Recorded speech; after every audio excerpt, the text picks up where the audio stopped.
Hello mga kapatid, magandang gabi po sa inyong lahat. Andito po si Nanay Marie, Ate Marie, Tita Marie at si Aling Marie, ang inyong kakampi. No po, sa mga nakakabata, andito ang inyong Mami Nay. Thank you mga kapatid at ating puntalakayin itong ginawa ni Paulo Duterte at basahin ko po sa inyo ang ikinaso sa kanya ng nagsampa ng kaso na si Criston John Patria E. Moreno, no? Basahin ko po sa inyo ito. Ito pong si Criston John Patria E. Moreno ay isang masasabi natin na parang mamasang o papasang, ano? Parang yung trabaho niya ay trabaho ni Banat Bay. Siya po ay pag may umorder ng babae ay nagdadala siya ng babae para sa kasiyahan ng isang customer. Ano po? At eto nga po, si Moreno po ay kaibigan nitong si Charlie Tan na may-ari ng Iti Bar sa Davao City, sa Escolan, Davao City. Ito pong si Criston John Patria Moreno ay binugbog ni Paulo Duterte, no? Binugbog ni Paulo Duterte, inuntog-untog ang ulo at sinaksak pa sa tagiliran, at binugbog. At yan nga po, dahil naghabol daw ang isang babae kung bakit hindi siya binayaran, pero yung 5 na binayaran, yung 5 ay binayaran, 6 lahat ang babaeng dala nitong si Moreno para sa ikasisiya ni na Paulo Duterte, no? At ito po, panoorin niyo po ang video ng ginawa ni Paulo Duterte sa kay Moreno na nagdala ng babae sa kanila. Hindi po natin masisisi ito si Moreno kung siya man ay naging isang parang mamasang o papasang, no, na pinagkukunan ng mga babae na ibinibigay sa customer para maging maging kaligayahan nila for one night stand. Ito po, pakinggan niyo. Wala pong sounds kasi po ang isang kit kapag naglagay kasi po ito ay ayan. Tingnan niyo po, wala pong sounds sapagkat ito po ay kuha ng CCTV. Ayan mga kapatid, tingnan nyo. Ayan po ang bar. Ayan si Paulo Duterte. Ayan po si Paulo Duterte. Yung po nakasomblero, yun po si Moreno. Ayan, naka-black si Paulo Duterte. At ayan, binugbog niya itong si Moreno, no? Itong si Criston John Patria Moreno. Yan po. Babasahin po natin ito mga kapatid. At habang pinapanood nyo po yan, ay eto nga po, ang salaysay ni Moreno, no? Nakuha ko po itong kanyang salaysay sa investigasyon, no? At yan. Ayan, kinukumpronta niya po yung nakasomblero, no? Yan. Ayan po, yun po yung nakasomblero. Ayan po yung mga nakaitim, yan po, ayun, tingnan nyo, sinaksak siya sa tagiliran, no? Siguro yung puluhan lang ng kutsilyo. Tinakot siya. Yan pong ibang, eto po. Ano ang isang kit? Ayan. Inuntog-untog pa siya. Ayun. Tingnan nyo po, tingnan nyo mabuti. Yan. No? Ayan. Binugbog po siya ng paulit-ulit. Hindi po siya nakapagpa-medico legal, pero siya ay nakakuha ng kopya ng CCTV doon sa bar na kanilang ginanapan ng pambubugbog ni Paulo. Ayan, inuuntog pa siya, Yun. Yan po, Lasing-lasing daw po yan at binantaan daw siyang papatayin. Ayan. Tingnan nyo po, gwardyado pa sila, may bantay pa. To talagang napakasama ng mga Duterte. Ayan, no? Yun. Tingnan nyo, inuuntog pa siya, no? Langhiya talaga, no, mga kapatid. Gwardyado, di siya makakapalag kahit patayin siya dyan. Kasi ang bantay, sarado sila ng gwardya. O, ayun, no? Yan po ang kanya, yun, ang pinakang ebidensya niya. Ang salbahe talaga ng mga Duterte, grabe. Ayan, no? Kawawa naman. Sa bagay, masama rin naman yung trabaho niya, kaya lang, Ano ang isang biktima siya ni Paulo Duterte sa pananakit at sa pagbabanta, no? Na siya ay papatayin. Ito po yung kanyang salaysay. Atin pong basahin, no? Basahin ko po sa inyo. Malaya at kusang loob na salaysay ni Criston John Patria E. Moreno dito sa tanggapan ng Criminal Investigation and Detection Group na ibinigay sa pagsiyasat ni Patrolman Vio Zion Pagaura ngayong ika-siyam at kalahati 9:35 PM ng April 26, 2025. Nito lang pong April sa pamagitan ng mga tanong. Ito, ang nagsalaysay ay pinahiwatigan o pinaalalahanan lahat ng kanyang mga karapatan na linsunod sa itinadhana ng ating bagong saligang batas. Mga tanong at sagot. Tanong, pwede mo bang sabihin ang iyong buong pangalan at iba pang pagkakakilanlan? Sagot, ako po si Criston John Patria E. Moreno, 37 taong gulang, isang businessman at kasalukuyang nakatira sa 604 sa Pire Street, San Juan, Panacan, Davao City. Bakit nandito kayo sa aming tanggapan na nagbibigay ng inyong malaya at kusang loob na salaysay? Nandito po ako sa inyong tanggapan para magsampa ng kaukulang reklamo laban sa taong nanakit at tangkang pagpatay sa akin. Maaari bang sabihin kung sino at sino ang pangalan ng taong yon? Opo, siya po, Sir Paulo Pulong Zimmerman Duterte. Nasa hustong edad, lalaki, kasalukuyang congressman ng unang distrito ng siyudad ng Davao. Paano mo naman nasabi na ang nanakit sa iyo ay si Paulo Duterte? Kilala ko po siya dahil isa siya sa mga maimpluwensyang tao dito sa Davao. Paano mo nakilala si Paulo? Pulong Zimmerman Duterte. Pulong Zimmerman Duterte. Mas lalo ko po siyang nakilala dahil kay Charlie Tan na business partner niya kapag tinatawagan ako ni Charlie Tan na magdala ng babae at nagkakataon na nandoon si Paulo Duterte. Kailan at saan kayo unang nagkita ni Paulo Duterte? Noong 2024, ang una naming pagkikita ni Paulo Duterte nang tinawagan ako ni Charlie Tan na magdala ako ng 6 na babae sa kanyang Iti Bar, Ecoland sa Davao City na kung saan ito ay pagmamayari ni Charlie Tan na bar at doon ay nag-inuman kami nila Charlie Tan at pinakilala niya ako kay Paulo Duterte at Marami na ding beses kami nagsama nila Charlie at Paulo. Gaano kadalas mo kausap si Paulo Duterte? Every time natatawagan ako ni Charlie Tan, doon kami nag-uusap ni Paulo Duterte at lagi niya sa akin sinasabi na palapitin mo sa akin lahat ng babae mo. Lahat ng babae na dala mo. Yan daw ang sabi ni Duterte. Sino naman si Charlie Tan? Si Charlie Tan po ay isang businessman at siya rin ang may-ari ng Iti Bar, Ecoland sa Davao City na kung saan doon kami unang nagkita ni Paulo Duterte.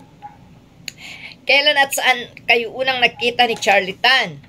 Noong 2019, ang una naming pagkikita dahil tumawag sa akin ang kaibigan ko noong 2019. Ang una naming pagkikita dahil tumatawag sa akin ang kaibigan ko kasi si Charlie Tan ay naghahanap ng babae kaya dinalhan ko siya doon. Nabanggit mo na may nangyaring pananakit sa'yo. Saan at kailan naman ito nangyari? Ito po ay nangyari bandang alas 3 ng umaga noong February 23, 2025 sa loob ng Hearsay Gastropub Bar na matatagpuan sa corner Villamoros Sobrecari Street, Barrio Obrero, Davao City. Ano naman ang naging dahilan niya kung bakit kanya sinaktan? Hindi ko po alam, nagulat na lang po ako. Pinagugulpinan niya ako, headbutt, inuntog, habang pinagmumura at pinagbabantaan na papatayin kita. Gago ka. at inundayan ng saksak gamit ang kutsilyo at sabing, "Putang ina mo, nanggigigil talaga ako sa'yo. Papatayin kita sa kadahilanang nasobrahan po sa pag-inom si Paulo Duterte at siya ay nalasing." Paano mo naman nasabing nasobrahan siya sa inom? Dahil po nakita ko na madami na po silang nainom na alak. Maaari mo bang isalaysay ang buong pangyayari? Opo, noong February 23, 2025, mga alas 7 ng gabi, tinawagan ako ni Charlie Tan kung isang business partner ni Paulo Pulong Zimmerman Duterte. Anong kanyang rason sa pagtawag sa'yo? Sinabihan niya ako na pumunta daw ako sa kanilang bahay sa Wood Ridge, Barangay Maa, Davao City at magsama na rin daw ako ng 6 na babae, yung pinakamaganda at bata na meron ako dahil pupunta raw doon si Paulo Pulong Z. Duterte. Ano sumunod nangyari? Sa mga alas 8 ng gabi na kami nakarating sa bahay ni Charlie Tan kasama ang 3 babae na aking kasama at doon na namin abutan si Paulo Duterte na nag-aantay. Makalipas ang 20 to 30 minutes ay may sumunod pang 2 babae. Nag-inuman kami sa bahay.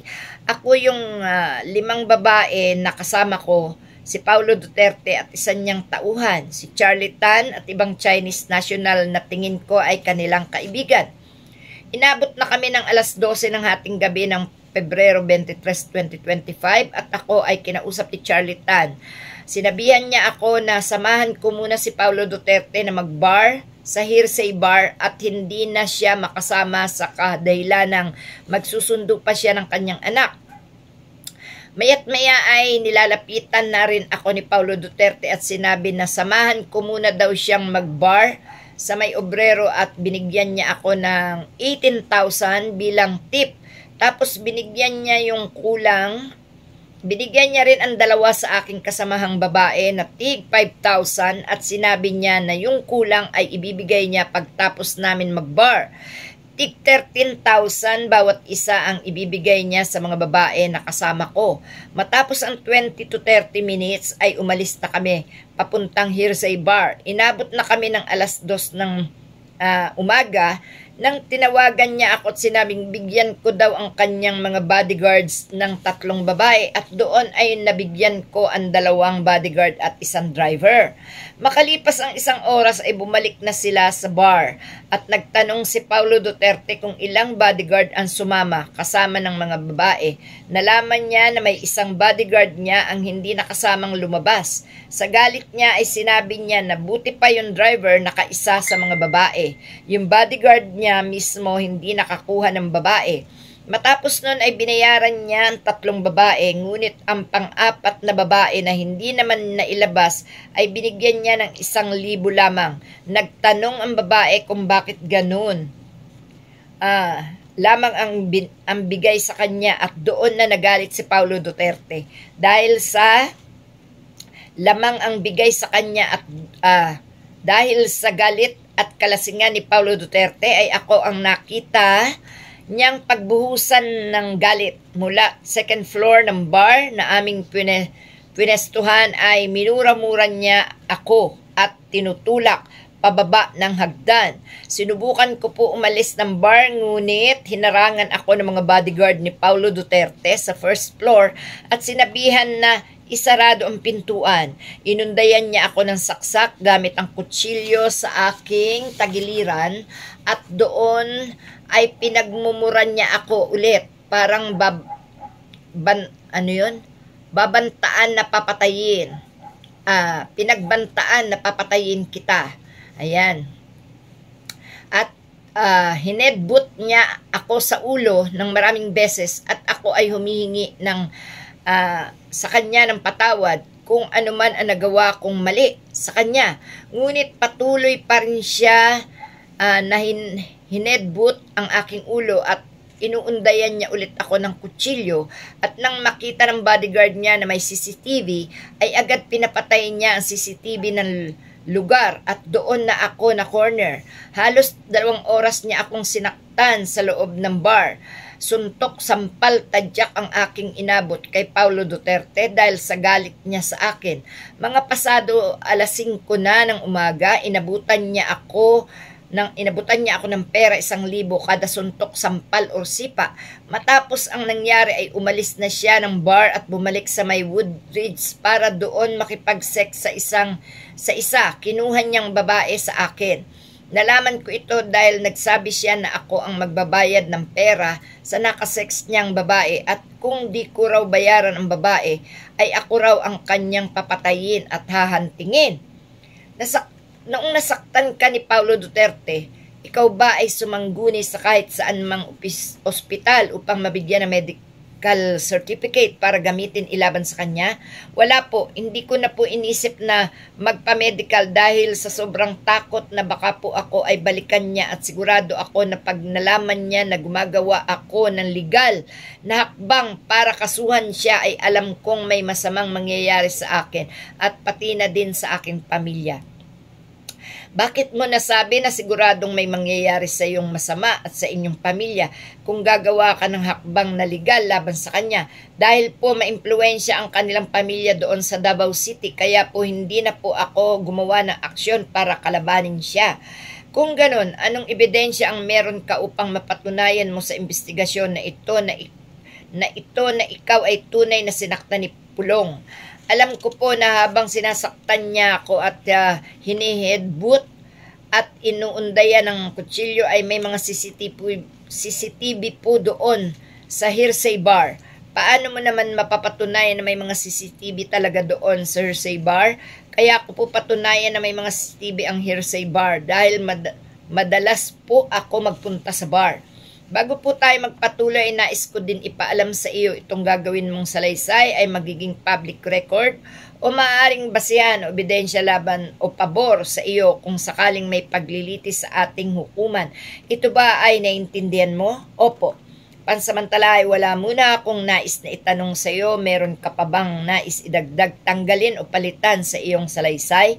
Sa ngayon ay wala na po at kung may karagdagan man po na hindi ko nasabi dito sa aking sinumpaang salaysay, ay handa ko po itong sabihin sa anumang hukuman. Ikaw ba ay tinakot, pinangakuan o binigyan ng pabuya sa paghayag mo ng salaysay na ito?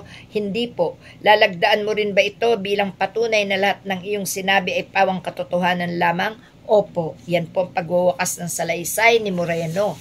So, yan po ang isang kabalbala na ginawa ni Pulong Duterte, kung kaya't meron na naman dagdag kaso sa kanila bilang pananakit at pananakot, pagbabanta sa buhay ng isang kababayan nating Pilipino.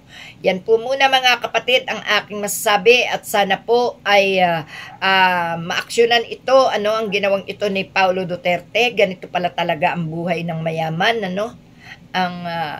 ang dignidad ng isang larawan ng kanilang ina ay gano'n na lamang pala nila bayaran at gamitin, at kung hindi masunod ang kanilang mga gusto ay mananakit o maaari pang pumatay. Totoo lahat ang nangyari at ang mga kinaso sa mga Duterte na talagang sila ay mga salbahing tao. Maraming salamat mga kapatid, magandang gabi po sa inyong lahat. Mahal ko po kayo. I love you. Sana po maaksyonan si Paulo Duterte sa kahunghangan niyang ginawa. Masyadong mayayabang ang mga Duterte. Salamat mga kapatid. Thank you.